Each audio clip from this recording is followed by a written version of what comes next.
Prime Minister, thank you very much for seeing us in this fine setup that you have here. We're going to talk a little bit about presence and brand in a moment, but we're sort of 2 months almost on from Davos.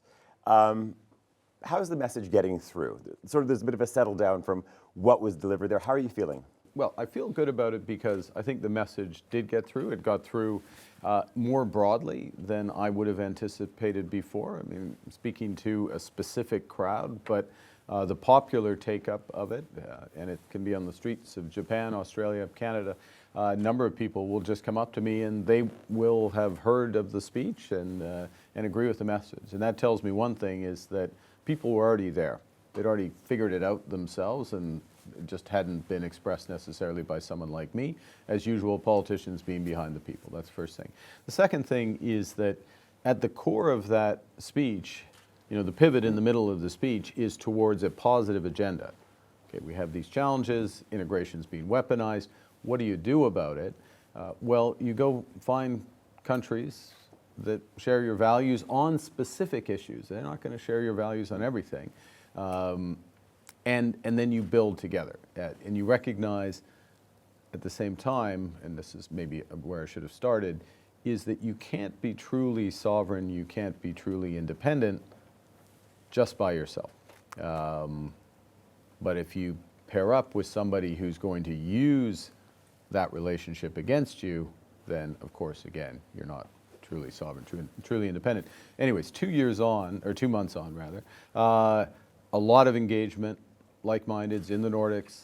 What does that mean, phone ringing off the hook? Yeah, and specific issues. And look, there's a wide range of aspects of this. The security in the Arctic, for example, cooperation with what's called the Nordic-Baltic Gate as a prime example there. We'll be doing more with them in the context of, you know, under the broader umbrella of NATO, but very specifically, cooperation with Australia, for example, on critical minerals, a variety of other areas as well. Defense cooperation, we may talk more about that. Again, diversifying your defense partnerships at a time when the nature of defense is changing pretty rapidly, and crucially, what you do over here on defense can also help build peacetime capabilities. Artificial intelligence, quantum computing is two of many examples. So yes, very intense engagement. Obviously, you need to prioritize and you need to execute. How much does that need to be formalized? This sort of notion of a middle 10 or a M10, or you know, does it need a framework? I don't think so, and that's not what we're pursuing. This is not middle powers of the world unite, and we T-shirt. Yeah, I mean, there's definitely a branding opportunity in that. Well, I'm talking to the right guy.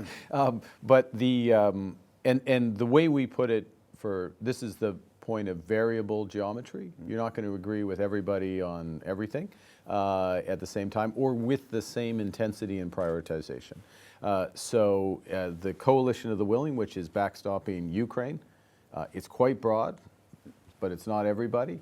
And that is different than who will come together on critical minerals, for example. And it's different from something that is, again, bigger, much more ambitious, which is something we are working with the Australians and others, which is to bring together the Trans-Pacific Partnership, CPTPP, and the European Union as one connected trading bloc of 1.5 billion people, in fact, would be the biggest, far and away, the biggest trading bloc in the world.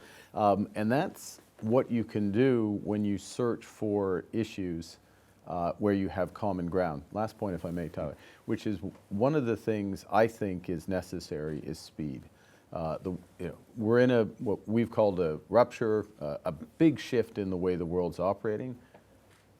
You know, to use that old analogy, the kaleidoscope has been shaken. How are the pieces going to come together? Now is the time to be engaged, put together a dense web of connections, a group of these coalitions that's going to help improve the situation. Here we are in Tokyo. You know, you would sort of say from an Ottawa perspective, a lot of looking across the Atlantic, a bigger focus across the Pacific now? Without question, bigger focus across the Pacific. It started with repairing relations that were deeply damaged for good reason, but damaged, and we needed to have the engagement, reestablish the engagement with China, with India, We've accomplished that. And you see the differences in the level of engagement with China and with India. There is a bigger overlap in terms of shared interests, shared values between two democracies, in the case of Canada and India, of course, than there is with Canada and China. The Chinese understand that. In fact, it was an element of the early discussions I had with President Xi about where are the guardrails on this relationship, where would we develop, where would we not where would we agree to disagree. And so we start there, but then more broadly, a host of deep relationships.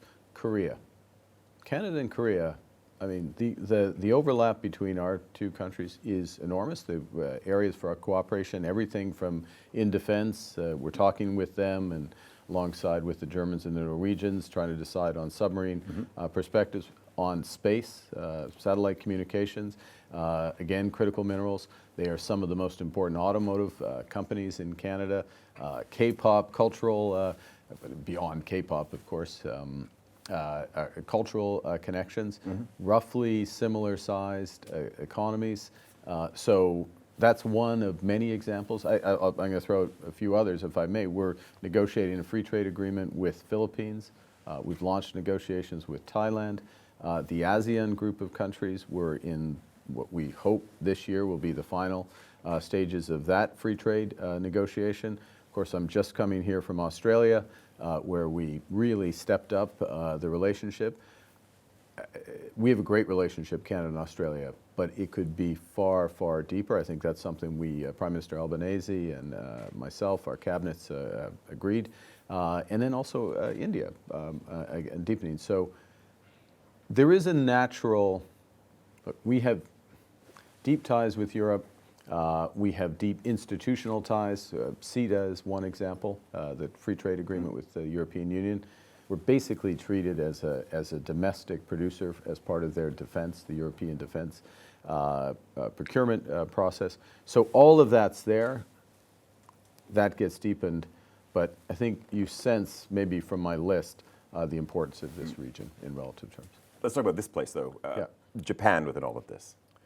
Look, Japan within all of this, one of our biggest foreign investors in Canada. The auto sector is a great place to start. 70% of the vehicles produced in Canada are by Japanese companies.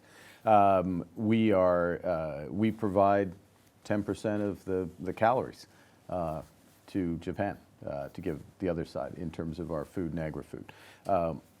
But at both levels, even though we have $40 billion worth of two-way trade each year, again, there is huge opportunity for that to deepen across particularly these strategic sectors, if I could put it that way. And so even defense potentially as well?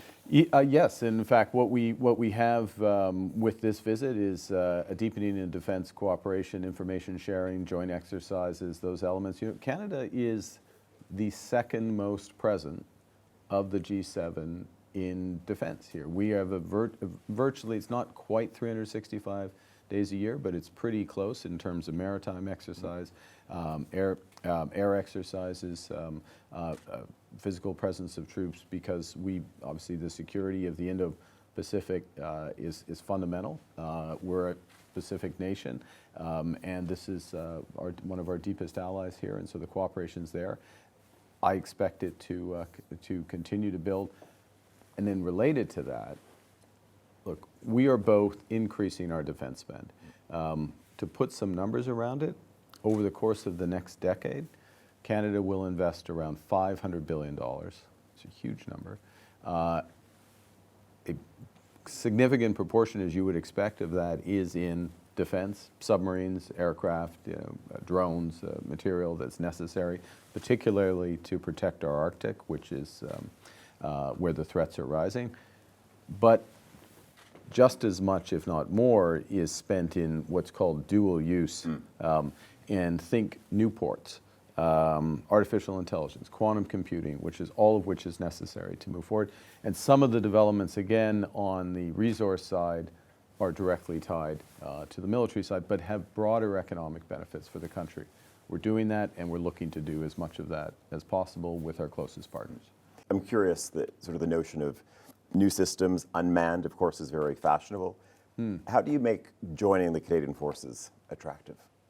It's a great question. Because, I mean, and obviously, the first thing, salaries are important. well, salaries nice are important. ad campaigns, but Let me give you an example of results of our shift in focus. So since June, where we put in place, we began to put in place our new defense strategy right after we were elected, recruitment is up 13% to the Canadian Forces. So people want to join the forces because they know they're going to be well-resourced. They believe in the mission, protecting Canadians. And the combination of those two attract the best and brightest women and men to the Canadian Forces. But what does well-resourced mean in the Canadian Forces? What does it mean in media? What does it mean in government? It will increasingly mean that you are technologically empowered. You're using unmanned systems, you're using machine learning, you're using artificial intelligence, robots and others, so that you're doing the higher value add, the more interesting parts of your job. And of course, part of what we need to do, wherever we are, media, if I can I reduce you just to media? I mean, you're more than that, Absolutely but I reduce you to media? Absolutely not, exactly. You can reduce me to government. The key is to build the skills in order to get the most out of that. And that will be the case with the forces. And it's part of the reason, Tyler, why that scale of spend is necessary to ensure we're protecting Canadians. That's our job with the forces. Big change in the world necessitates a big response as technology is changing. And I'd rather have it in that order all coming together, because it means that we're not locked into old systems and we're just pouring money into tanks, because that's what we did in the Second World War, and it made sense then, but it doesn't make sense now. And just remind our listeners, viewers, readers, what is that in GDP terms? What is that $500 billion, where does that get you? Well, where it gets us is, well, right now, $500 billion is about a sixth of GDP, so what's that, 16%? But this is $500 billion of course, spread over a decade. So you take 1.6%, that is the full multiplier. We have got our defense spending to 2% of GDP this year. Okay, so we've got to our NATO commitment this year. Is that morally important? I think it's important. It's important first and foremost to protect Canadians. I mean, we're in a situation, came into government, we're in a situation where our ships, our planes were functioning less than 50% of the time. I mean, you can't have that. You can't. By the way, you never get them to 100% because you want to constantly be retooling them and repairing them. So they weren't functioning. We didn't have enough basic equipment, ammunition, including ammunition for our troops. We weren't paying our women and men properly, and on and on and on. So there's a basic. The basics had to be done right. That almost in and of itself started to move us towards that 2%. But then on top of that, we have much bigger threats. I mean, the reality of this is the downside of technological change. We have huge threats that will develop, is a better way to put it, from interballistic and hypersonic missiles. So one of the things we were doing in Australia, one of the first decisions we took as a government, and then we're following up, was to start to build what's called an over-the-horizon radar system. The Australians are the world leaders in this, and basically what it means for Canadians is we will have a system that can see over the North Pole before missiles and hypersonic missiles come in, and we can defend ourselves against that. The fact that we can defend ourselves against that makes it less likely that that is actually going to happen. Now, those are big systems. The first phase of that is over $6 billion. So you started with moral. Yeah, I could use the term moral. It's morally necessary because our first and foremost job is to protect Canadians. It is also important, to extend the answer, to support our allies in the defense of freedom and sovereignty and territorial integrity. That is what being a member of NATO is. And the need to do that with a more aggressive Russia, with persistent state sponsors of terrorism such as Iran, with the risks of nuclear proliferation, all of that means we need to collectively do more.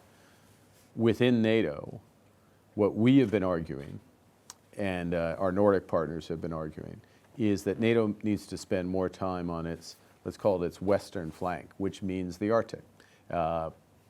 We have to spend money, and are spending money, to defend Canadians, to defend the Canadian Arctic. That's NATO spending. Even a few years ago, that would have been totally discounted by NATO, which was totally fixated, if I can put it this way, on the Eastern Front.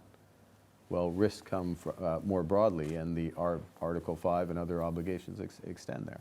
And then the last point that I wanted to make is the commitments for NATO, the new commitments, go beyond 2%, so we'll continue to build.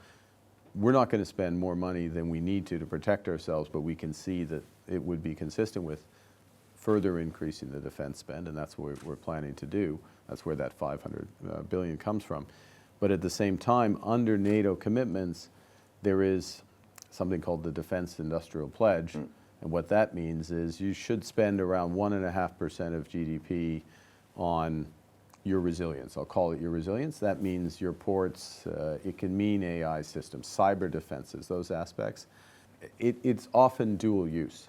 So Canada is one of the world's leaders in cyber. In fact, one of the important agreements we just struck yesterday with Japan is about further cyber cooperation.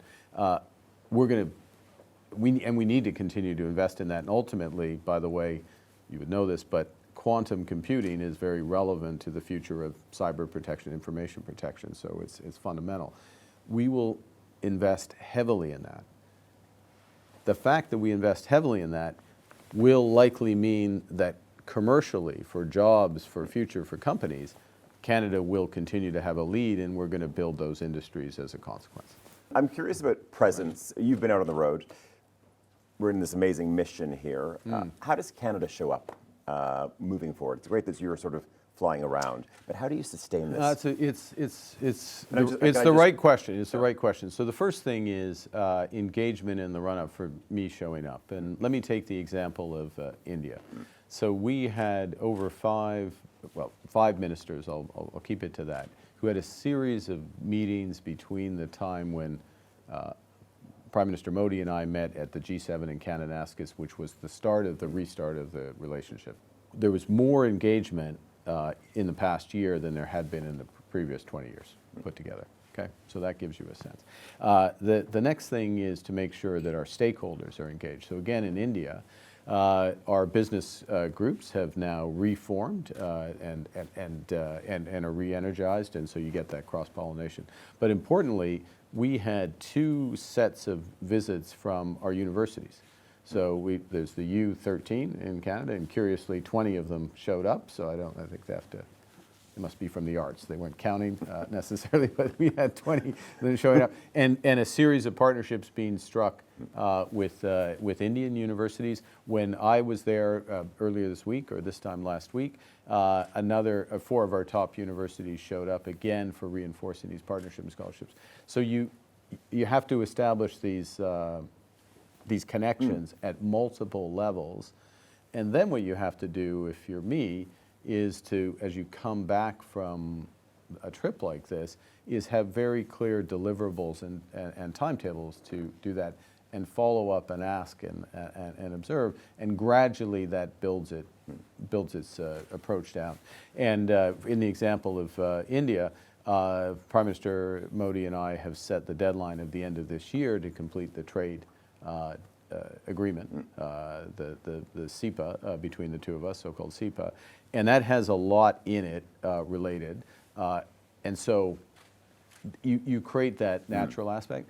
Tyler, there's one final point which near and dear to your heart, I think, which is it's hard to overstate the importance of the people-to-people cultural ties and really getting that going. And so for Canada and Canada showing up, it's ensuring that we show up at a more frequent, higher level, if I can put it that way, in terms of people-to-people cultural aspects, so that Canada is very present in these countries. And what about, I mean, you like nice things, I believe. What about the importance of presence? Nice people. Yes. Well, no, but also just, it's not even sort of short, but also sticking around the importance of proper embassies. Having sort of proper representation, because a lot of people said Canada for a while became sort of Canada by Marriott. Let's meet the ambassador. No, let's meet the ambassador at the hotel because the embassy's not so great. Well, I remember. I will give you an example. Yeah, because there was a great. I will give you an example. There was a good sell-off. I will give you an example from this embassy. So I was visiting here. I was a central bank governor. I was a central bank governor. I was visiting here. It must have been in 2010, 11, something like that. It was a G7 or G20 in Tokyo, and the emperor and the empress were going to come to Canada. They had been. He had been to Canada when he was 19. And prior to their visit, they were coming to visit the ambassador. The ambassador's hospitality budget had run out in the first 3 months. Now, the ambassador at the time, they were not flamboyant people. The fact is the hospitality budget was so small, but he was going to host the emperor. And this, the emperor of Japan does not frequently, very, very rarely would show up at an embassy. And so, I was helping them pool, like, from our own funds so they could buy some tea and some, this is the false economy, making sure that, we're showing up Canadian. So there's a reset on that. Let me get there. I think it's coming. There's more to do. You have to be prudent. It's taxpayer money, but you also have to be effective. Let me give an example from the last 24 hours. Last night, it was the eve of Prime Minister Takaichi's birthday, and with the embassy, we arranged for a Canadian cake, which had elements of Canada. Yes, it had some maple, but it had Canadian strawberries. It was a sort of unique concoction, and it had a beautiful sakura with a maple leaf in the middle of it decoration. I thought it was beautiful. Yeah, I like nice things. I guess there you go. And we, to her surprise, presented this cake, and it, these things matter. It matters you remember somebody's birthday. It matters that the connection has something to do with both countries. It's a little example, but this. This is it's an element of diplomacy, but I'd put it deeper than that. It's friendship, right? It's a connection. So. From a Canada brand perspective, what would you like to reset? I mean, of course, we're talking about sort of high-level things, but maybe, and not just on nice things, but what would you like to fix? Or what needs fixing? Canada Strong. That's our brand. We are a strong, confident, ambitious country. We're taking control of our destiny. We nous sommes maîtres chez nous en français. And we're known not just for the strength of our values, but the value of our strength. And that understanding that we, as I say, are in control of our destiny. We have big ambitions. We're building. We'll build with partners.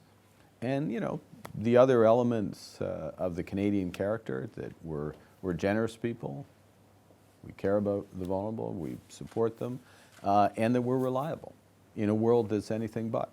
I'm reminded when I was appointed proposed as governor of the Bank of England, David Cameron told me that when he went to see the Queen to inform her that one of her subjects, albeit from a different country, was going to be governor of the Bank of England, she said, "Oh, good, a Canadian. They're very reliable." So it had nothing to do with me, but it was the reputation of the country. So we're reliable, but we're strong, we're ambitious, we're confident, we're moving. In your travels, does every capital get that, though? Do you think there's a universal understanding? No. Short answer, no. And also in part because we are strengthening ourselves as a nation, and the more we do and the more we show up, the more we do at home and the more we show up abroad, the more that will be understood.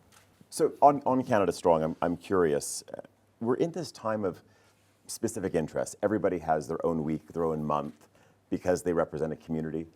Does Canada need to come together as a nation more? The nation is very much united, and I think look, we're united not because of not because of blood or soil or a specific ethnicity or religion or other. In fact, it's very much the contrary. We're a country that recognizes differences, celebrates those differences, has a loud, diverse public square. We have unity. We don't seek unity in uniformity. It's actually in that diversity. And that is a fundamental strength of Canada. It's one that has built over time. You think of our history. It's, originally it was two cultures, ignoring the indigenous culture that was there. And gradually over time, that structure became more formal, then became multiculturalism. Now we're really in this process of reconciliation. But it's with a common set of values, responsibilities to each other, alongside the rights of individuals. So I think our civic nationalism, because that's what it is very, very strong. It's, I don't want to say it's unique, because others move in that direction, but it's relatively rare in this world, and does make the country what it is. And making the country what it is much of it built on great infrastructure. What's happening right now in terms of connectivity? We need you like an airport, I like an airport, I like rail, you like Yes. rail. Yeah. What's happening? And what needs fixing? A lot needs investing in, and let me take the rail example. So we are building, finally, I think probably certainly my whole adult life, high-speed rail has been discussed. We're one of the pioneers of the technology. For a while we were one of the largest builders, just not in Canada. And we have now started the process for high-speed rail from Quebec City all the way through to Windsor over time. When we came into government, we chopped 4 years off the timeline for that process, just to get process efficiencies.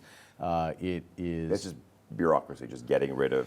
Yeah, we have an issue of taking decisions sequentially as opposed to moving them in parallel. I've noticed. Yes, exactly, and not sharing information across different processes. So lots of things to do there. So that's tremendously exciting. That is core connectivity of not just the big urban centers, but a series of the rural areas in between. Look, airports, we flagged in our most recent budget that we'll look for strategic options for our airports, because we want to upgrade our airports. That's going to require additional capital. As we go around the world, we hear a lot from airport operators of what they could help do with our major airports and serve Canadians better and get better value for money. So yes, connectivity, a big element. Last point, if I can make it, which is we're talking people-to-people connectivity. One of the crucial things is we have what the world wants more of it. We need to build out some new ports. Some will be in the Arctic, some will be Port of Churchill, for example, as well as not in the Arctic, but we build that. Some will be dual use with military, dual use bases, and some will be expansion of our existing ports. And for connectivity, we need to build from where the product or the commodity is being developed to those ports with strategic trade corridors, and that is a big element of our strategy. That's you've seen components of that. We're about to see a lot more over the next year. Last question, Prime Minister. Talking about infrastructure as well, good airports. Are enough people coming to Canada? Is Canada attractive from an education point of view, but also for a long weekend? From an education point of view, I'll give you one fact. 4 times as many Indians study in Canada as the UK, twice as many as in the US. Okay, absolute numbers. Yeah, we have a lot of people coming to Canada to study. In fact, and not surprisingly, on most metrics, we have the most educated population in the world, including post-secondary and beyond. So that attractiveness is big, and one of the things, we only have so much capacity for that. So one of the things we need to do, and are beginning to do, is have satellite campuses, better virtual and other forms, hybrid connectivity, if I can put it that way. People coming for a long weekend, great question. Everywhere I go, the country wants more flights into Canada, whether it's in the Gulf, whether it's in Asia, whether elsewhere. And so we're starting a process of granting those requests more quickly, getting that connectivity up. Obviously, that's going to lead to follow-on in terms of tourism and hospitality. I will take this opportunity to reinforce that we are co-host of the World Cup in June, and we look forward to welcoming the world to Canada. Prime Minister, thank you very much. Thank you very much, Thank you. Don. Thanks. All right.